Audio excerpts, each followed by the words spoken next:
Ciao ragazzi, oggi vi faccio vedere un progettino facile che ho fatto sabato in occasione della festa della mamma che era ieri. È un cuore in pinocembro che mi è stato donato gentilmente dal maestro Mauro Lampo di Castellavazzo.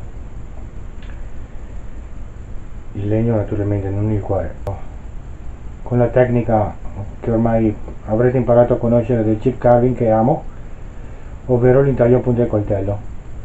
Andiamo a vedere come ho fatto.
Vi è piaciuto? Spero di sì. Avete visto che è un regalino carino, di facile realizzazione. Se vi è piaciuto, naturalmente un bel pollicione in su, iscrivetevi se non l'avete già fatto. Per quanto riguarda il contest dei 200 iscritti, vi spoilerò una piccola anticipazione. Il 27 maggio mi troverò al Lobby di Mestre con Diego Beltramaker e con Stefano di FS Fai da Te, e andremo al Lobby appunto per incontrare Matley, e da lì tutti insieme lanceremo il contest dei 200 iscritti. Ci vediamo il prossimo lunedì. Ciao.